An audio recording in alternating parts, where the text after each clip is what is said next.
El gobierno alemán ha colapsado y tendrán elecciones en febrero de este año 2025 que está a punto de empezar. Es una ruptura anunciada que aboca a Alemania a elecciones adelantadas. Olaf Scholz ha perdido la moción de confianza en el Parlamento y los alemanes irán a las elecciones. El centro derecha demócrata cristiano es el favorito y todo indica que Friedrich Merz se convertirá en el próximo canciller, pero todo está aún por decidirse. La economía alemana está estancada desde antes de la pandemia. Esto está llevando a muchos alemanes a confiar en partidos radicales, pero no solamente de derecha, sino también de izquierda. El milagro económico alemán está en crisis. Alemania trata hoy de digerir la histórica victoria de la extrema derecha en Turingia. El cordón sanitario impedirá que la ultraderecha forme parte del próximo gobierno, pero también hay una ultraizquierda igual o incluso más preocupante. Ambos partidos se oponen al actual apoyo militar de Alemania a Ucrania en la guerra contra Rusia. En su opinión, Sarah Wagenknecht y sus partidarios siguen el juego de Moscú, pero la excomunista niega a ser la voz de Putin en Alemania. La coalición semáforo ha caído, y diréis, ¿por qué se llamaba la coalición semáforo? Pues porque estaban los verdes, los socialistas, que usan el color rojo, y los liberales, que usan el amarillo. ¿Que por qué usan el amarillo los liberales? No lo sé, pero está claro que se han puesto más amarillos que nunca. Alemania está un paso más cerca de legalizar el cannabis. La coalición semáforo de la nación ha dado luz verde a la marihuana. De hecho, es una de las pocas áreas en las que el SPD, los verdes y los demócratas libres parecen estar de acuerdo. Si no hacía este chiste, reventaba. En cualquier caso, el gobierno alemán ha caído al perder una moción de confianza, pero ya estaban heridos de muerte desde noviembre. Fue en ese momento cuando Scholz destituyó al líder de los liberales como ministro de Finanzas. Y ahora vais a entender por qué en Alemania a Scholz le llaman Scholzomat, porque vamos, hasta Terminator era más expresivo. Mirad cómo echaba a Christian Lindner del gobierno. Se supone que este es Olaf Scholz enfadado. Demasiadas veces el ministro federal Lindner ha bloqueado leyes por razones ajenas. Demasiadas veces ha actuado tácticamente por pequeñas carreras políticas. Y así es como concluyó la coalición semáforo. Su propio nombre nos indica ya que estaban de paso.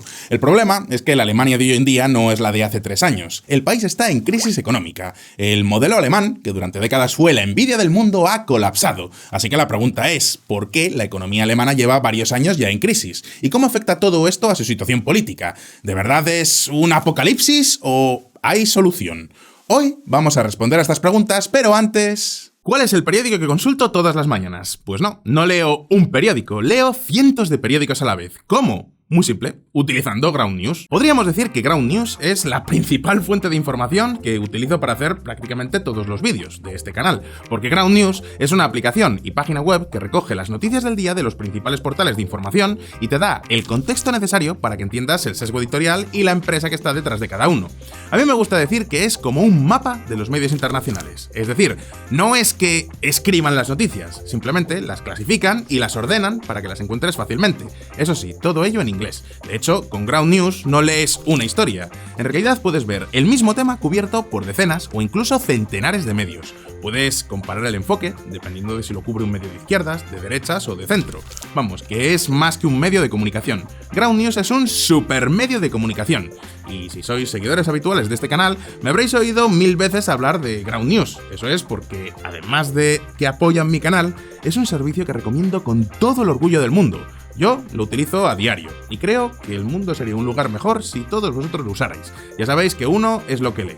Además, si usáis Ground News a menudo, ya sabéis que tienen una sección que se llama Blind Spot, que nos ayuda a salir de las cámaras de eco. Por ejemplo, ¿sois de derechas? Pues con Ground News podréis ver noticias y enfoques de izquierdas que os hagan ampliar vuestro punto de vista y contrastar vuestros principios. Por ejemplo, según un estudio, la contaminación por partículas de la Unión Europea ha provocado 240.000 muertes en Europa. Creo que es una noticia muy interesante, pero apenas ha salido en los medios de derechas.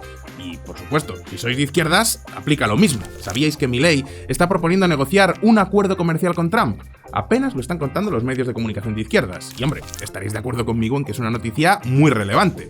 Como veis, con Ground News tendréis una visión mucho más amplia de lo que ocurre en el mundo. Y como no podía ser de otra manera, tengo un ofertón para todos los que seguís mi canal.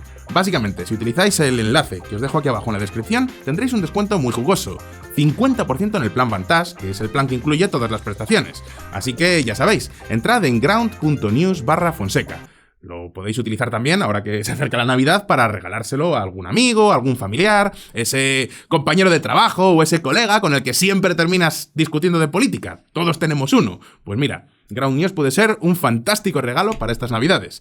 Así que, ya sabéis, entrad en ground.news/Fonseca y no solo estaréis apoyando mi canal, sino que además tendréis un 50% de descuento y, lo que es más importante, estaréis ayudando a crear un mundo de librepensadores. Y ahora sí, vamos a ver un poco de historia. Soy Fonseca y bienvenidos a mi canal.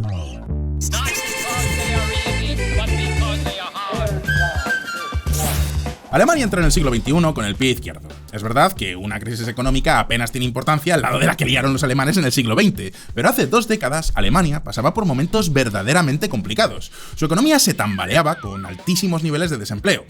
Altos niveles para lo que es Alemania, claro. O sea, un 11,3%. Vamos, más o menos lo mismo que España hoy en día, y Pedro Sánchez presume de que España va muy bien.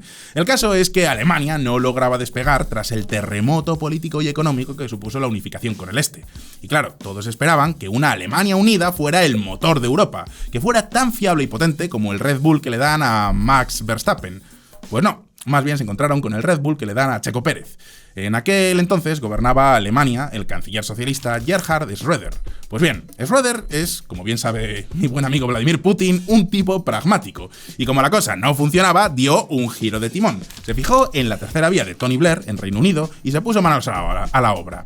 De esta forma, puso en marcha una serie de megaliberalizaciones que, las cosas como son, fueron un auténtico éxito. Un éxito que le reconoció a Schröder su mismísima sucesora, la entonces canciller Angela Merkel, cuando Schröder presentó su biografía. Estuvimos y estamos en algunos puntos, especialmente en política exterior, fundamentalmente de otra opinión. Pero eso no cambia mi gran respeto por el trabajo del reformador Gerhard Schröder.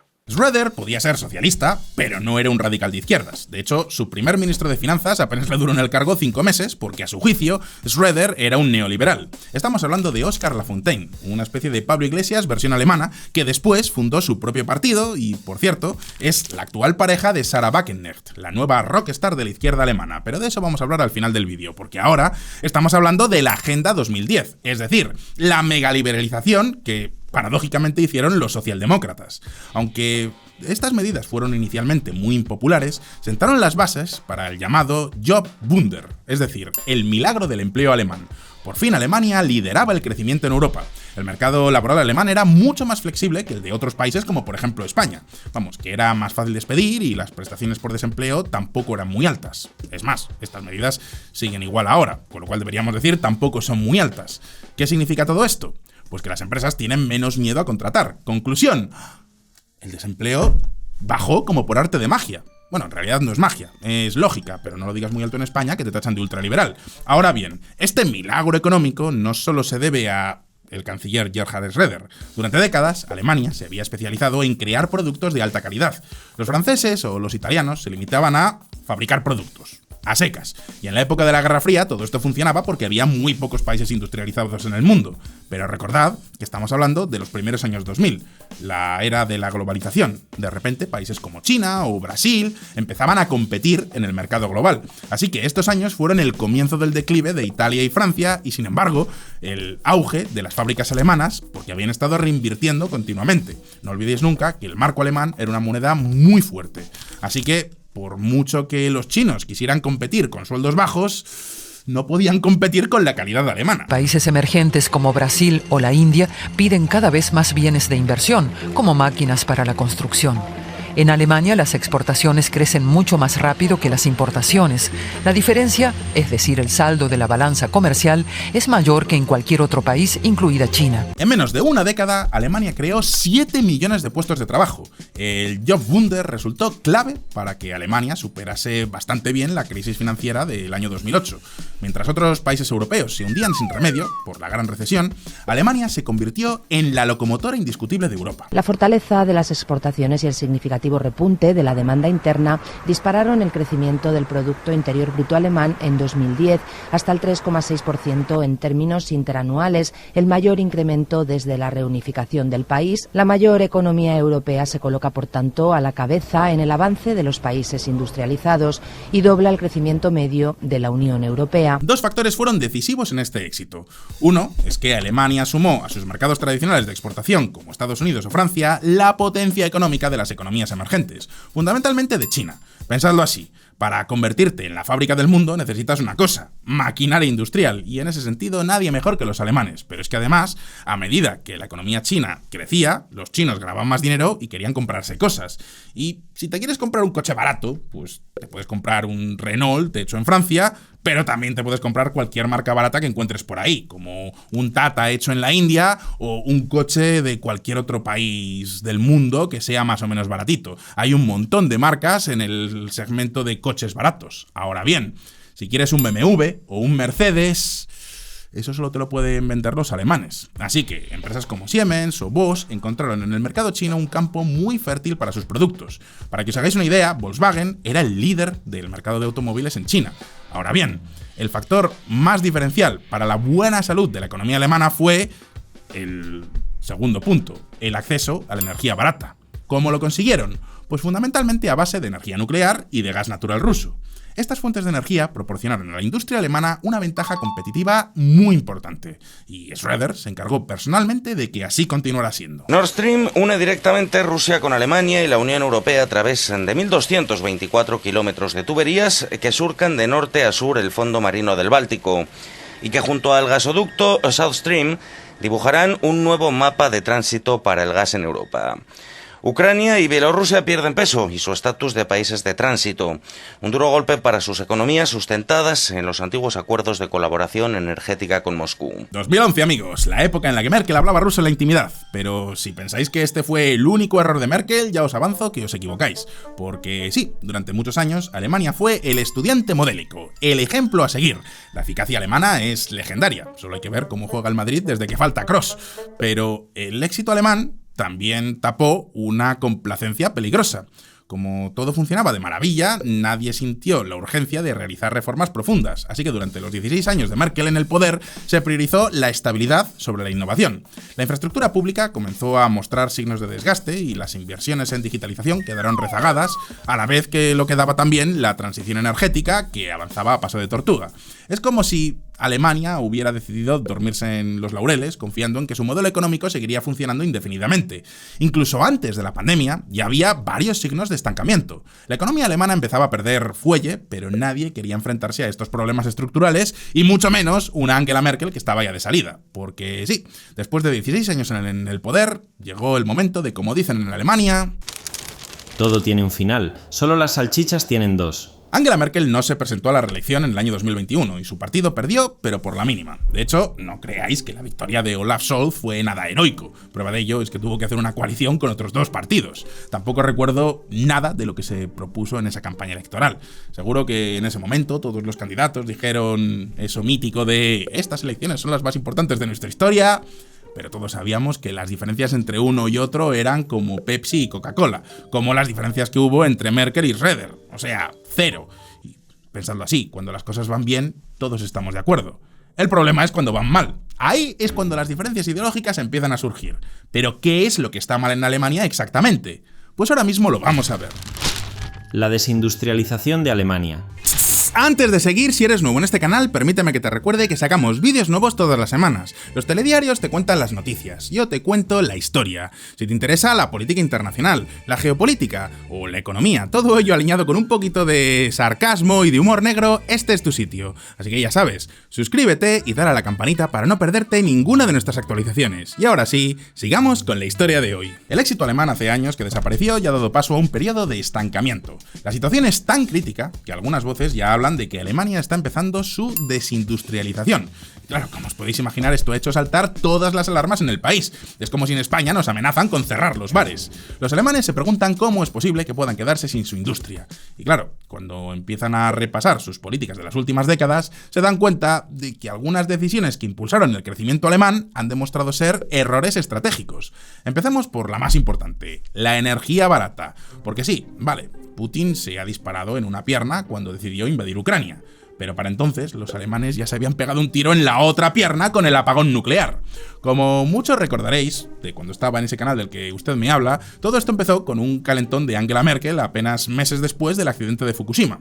Pues bien, después de años de cierres, en abril de 2023 se completó el apagón total nuclear alemán. Alemania cierra hoy definitivamente las últimas 3 centrales nucleares en funcionamiento y que producían en torno al 6% de la energía del país. Antes de la invasión de Ucrania existía cierto consenso político sobre el apagón nuclear previsto para diciembre de 2022, pero con la falta de gas ruso se retrasaron los últimos cierres para garantizar el suministro. El apagón nuclear de Merkel apostaba por un modelo energético basado en el gas natural y en las energías renovables. Y como Schröder se encargó de garantizar el gas barato que venía de Rusia, para eso se hizo el megaproject del Nord Stream 2, pues en principio el plan iba a funcionar. ¿Qué pasó entonces? Ya lo sabéis todos, Ucrania. La invasión de Ucrania de 2022 por parte de Rusia hizo evidente el error estratégico de depender del gas natural ruso. Las sanciones internacionales contra el Kremlin y la interrupción de los suministros provocaron una crisis energética en Alemania de narices. Los precios se dispararon a niveles nunca vistos antes. Industrias clave en Alemania, especialmente las de uso intensivo de energía, pasaron por enormes dificultades. Los números simplemente no salían, tal y como explicaban desde esta fundición. Teníamos un gasto de 4 a 4,5 millones. Con la crisis de Ucrania y la espiral de precios de la energía, en 2022 pagamos entre 15 y 16 millones de euros por la misma cantidad de electricidad. Esos son entre 10 y 11 millones más. Y como os podéis imaginar, sin energía barata, la producción industrial se ha derrumbado. Por ejemplo, BASF, o BASF, no sé cómo pronunciar esta empresa, pero ya sabéis a la que me refiero, el gigante químico alemán, anunció el año pasado el despido de 3.000 personas. Y ojo, porque no son los únicos. Las fábricas de cerámica, vidrio o papel también consumen muchísima energía, y todas ellas han tenido que reducir la producción. Pero no solo eso. ¿Recordáis que Alemania estaba triunfando en China? Los chinos estaban encantados comprando sus automóviles Volkswagen. Bueno, pues ya no. China es el mercado más importante del mundo y no para de crecer. Los fabricantes alemanes han jugado un papel decisivo en la motorización del gigante asiático y han ganado mucho dinero. Tienen una cuota de mercado del 23,2% en los motores de combustión, pero solo del 0,4% en los vehículos eléctricos. Las marcas chinas de coches eléctricos como BYD o NIO han tomado la delantera en tecnología y en ventas. De hecho, BYD ha desplazado a Volkswagen como la marca que más coches vende en China. Por suerte, la legislación laboral alemana es lo suficientemente flexible como para que esto no sea un Armagedón. Así que, en lugar de despedir a miles de trabajadores, Volkswagen ha podido llegar a este acuerdo con los sindicatos. Lo que entendemos ahora es que están considerando no recortar empleos, restablecer algunas garantías de seguridad laboral y ver si pueden hacer una reestructuración fundamental, lo que significaría recortar bonificaciones a los trabajadores. Este será un pilar.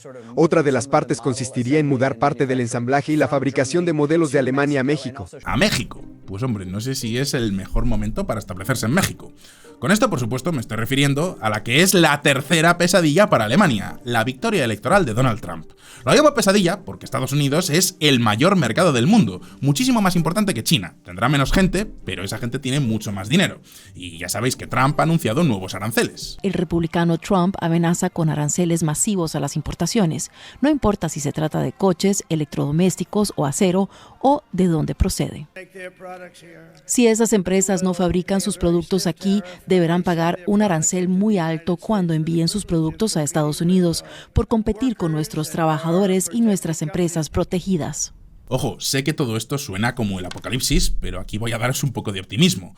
Obviamente no sé lo que terminará haciendo Donald Trump, porque todavía ni ha jurado el cargo. Ahora bien, todo apunta a que su principal objetivo es aislar a China, y en este sentido la estrategia más lógica es lo que se llama el nearshoring, es decir, no puedes esperar que todas las fábricas se vayan de China a Estados Unidos, pero sí puedes esperar que se vayan en general a Occidente. Por ejemplo, Tesla está ampliando su Gigafactory de Berlín para convertirla en la planta de automóviles más grande de Alemania.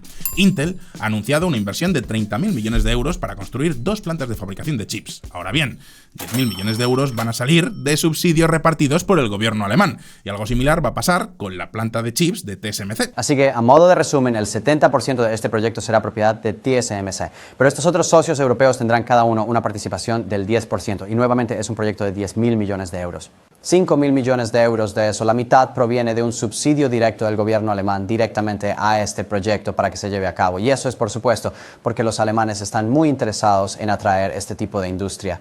Es decir, que esto del nearshoring no sale gratis ni muchísimo menos. El contribuyente alemán también lo está pagando. Pensadlo así, de algún modo tendrán que compensar la energía cara. Pero la competencia mundial gana terreno. Otros países ofrecen energía más barata, mano de obra más joven e impuestos más bajos que en Alemania. La mediana empresa es cada vez menos competitiva. En una reciente comparación entre 21 países industrializados, Estados Unidos, Canadá y Suecia son los más atractivos. Alemania ocupa el puesto 18 e Italia el último lugar. Y lógicamente no puedes basar todo tu atractivo económico en dar subsidios. Alemania necesita un cambio económico, político y en general de modelo. Y eso es lo que va a tener en los próximos meses. La pregunta ahora es, ¿qué podemos esperar? ¿Cuál es el panorama político en Alemania en estos momentos? Pues ahora mismo lo vamos a ver. Reforma o ruina. La etapa de Angela Merkel como canciller de Alemania fue considerada durante muchísimo tiempo como un modelo de estabilidad y eficiencia. La austeridad fue tan venerada por la derecha democristiana que incluso se consagró en la Constitución alemana. Sí, en la propia Constitución tienen un freno para la deuda. Además, el déficit alemán no puede superar el 0,3% del PIB anual. ¿Entendéis ahora por qué la deuda alemana es la que menos riesgo tiene? Pensad que la calidad de los bonos de deuda en Europa se mide comparándolos con el bono alemán. Es decir, que todo el mundo asume que Alemania siempre devuelve sus deudas. Son los Lannister de la economía internacional. Y eso es por medidas como esta. El problema de tener este freno de deuda es que los alemanes tienen las manos atadas para subir el gasto público. Y eso a veces pasa factura. El puente Carola, que colapsó en Dresde, un símbolo de la ruinosa infraestructura de Alemania. Sobrecarga en la red ferroviaria alemana. Los alemanes casi se han acostumbrado a los retrasos y las cancelaciones. Menos aviones en el cielo. Las tasas del tráfico aéreo y los costes de seguridad se han duplicado desde 2020. Un récord europeo. Ojo, esto no es una crítica al freno de deuda, medida que yo defendería con uñas y dientes y creo que todos los países del mundo deberían tener. Ahora bien, nada es gratis en esta vida, y Alemania ha tenido que priorizar el gasto militar sobre otras cosas. No hay dinero para todo, y mucho menos si tenemos en cuenta lo que proponen en este momento los demócratas cristianos. Los pilares de su plataforma son un resurgimiento económico a través de la desregulación y menores impuestos, reglas de inmigración más estrictas y una política exterior que hable más alto y actúe más rápido. Rusia. Merz es directo. Alemania debe hacer más para ayudar a Kiev a contraatacar. Ha criticado repetidamente la vacilación del gobierno saliente en proporcionar a Ucrania las armas de largo alcance que necesita para obtener ventaja en el campo de batalla. Por eso, los socialistas y los verdes proponen reformar o incluso eliminar este freno de la deuda. Así que ojo a la hora de negociar una nueva coalición semáforo. De momento, el candidato democristiano, el señor Merz, ha abierto la puerta a debatir, al menos debatir esta posibilidad. Y esto no es algo sin importancia, ya que fue precisamente su partido, la CDU, quien consagró esta medida en la Constitución. Y de hecho, para llevar a cabo lo que propone, solo tiene dos caminos: o motosierra o quitar el freno de la deuda. Claramente yo apuesto por la motosierra, pero ya veis que la motosierra también implica sacrificios. Ahora bien, eliminar el freno de deuda tampoco es una cosa fácil. Para modificar la Constitución alemana necesitas una mayoría de 2/3 en el Parlamento. Vamos, que buena suerte consiguiendo un consenso necesario, porque en ese sentido, la ultraderecha de Alternativa por Alemania no va a pasar, y cada vez tiene más poder. Fue la segunda fuerza en las elecciones europeas y ganó las elecciones regionales en estados como Turingia. Sin embargo, a pesar de su auge, su influencia está limitada por el cordón sanitario que el resto de partidos le han puesto.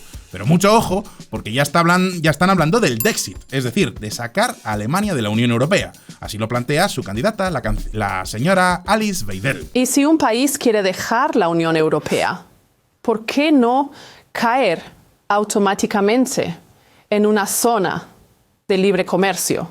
Recomiendo encarecidamente solo una zona de libre comercio, porque todos los burócratas, miles de ellos, como les gusta consumir el dinero de los contribuyentes, solo perturban la verdadera competencia entre los países europeos. Una Unión Europea sin Alemania quizás os parezca una ocurrencia, pero así empezó Nigel Farage y mira, así que ojo. Es verdad que la ultraderecha suele sacar mejores resultados en Alemania del Este y que el cordón sanitario sobre ellos es bastante férreo. De hecho, los Länder que celebraron elecciones están formando ya sus gobiernos de coalición sin contar con ellos. Y alguno dirá, bueno, pues entonces podemos dormir tranquilos. La ultraderecha alemana está bajo control. Pues no, para nada, porque la alternativa por Alemania es aún peor.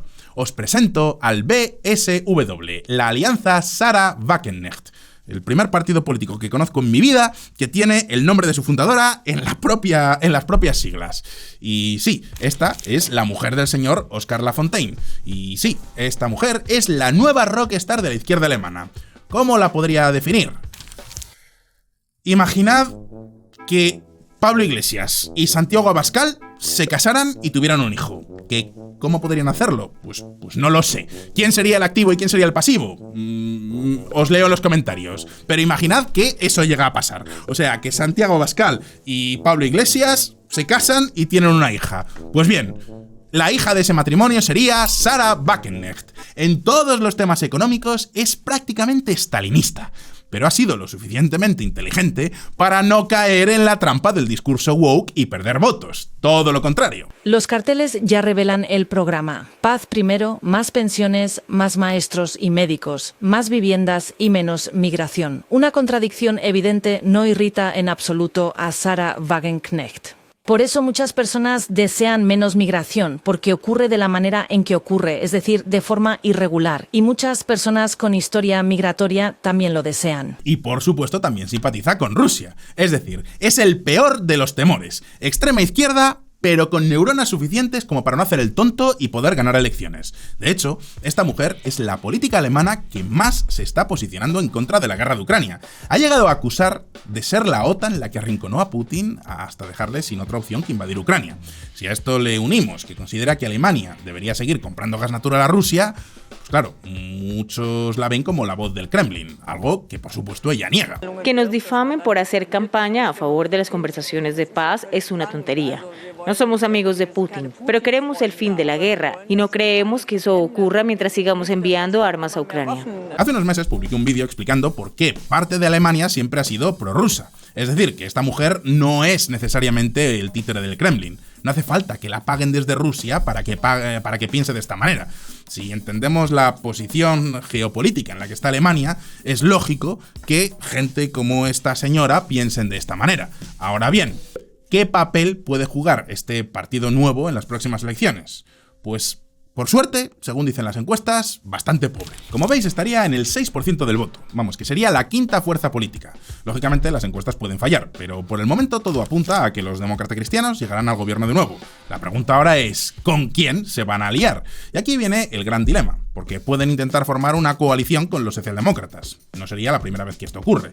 En este caso, probablemente terminarían quitando el freno de la deuda. Es decir, más gasto público para dinamizar la economía, más subvenciones a las empresas para que puedan montar fábricas en el país y más ayudas a Ucrania.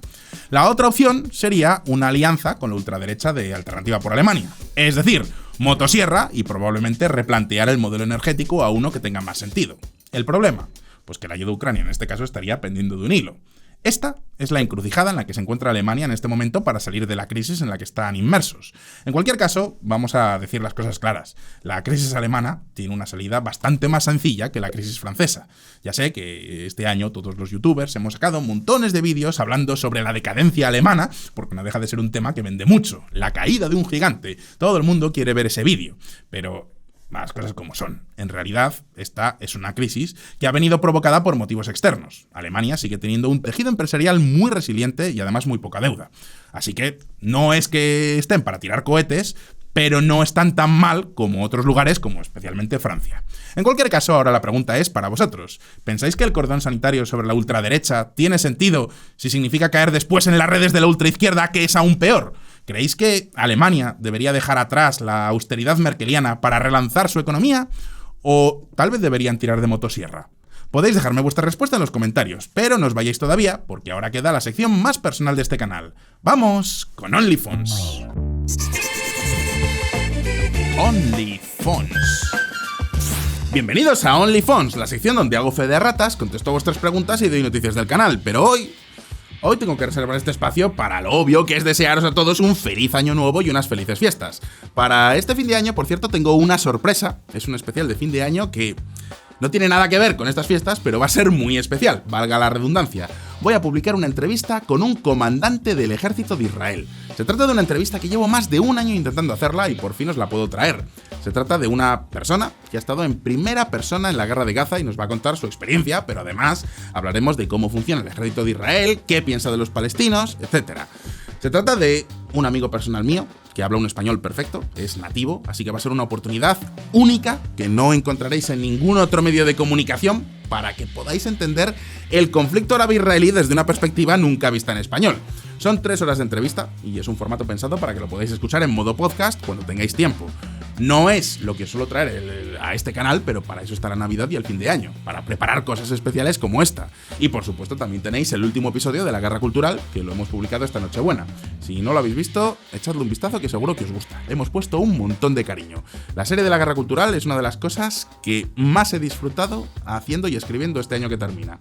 Y con todo esto, no me queda más que, en nombre mío y de todo el equipo que hace este canal, daros las gracias por todo el enorme apoyo que nos habéis dado este año 2024. Para mí ha sido un año, bueno, para mí, todos los que hacemos el canal, ha sido un año de muchísimo trabajo, pero que ha merecido la pena. Así que este brindis es por un 2025 lleno de aventuras y de cosas que compartir con vosotros.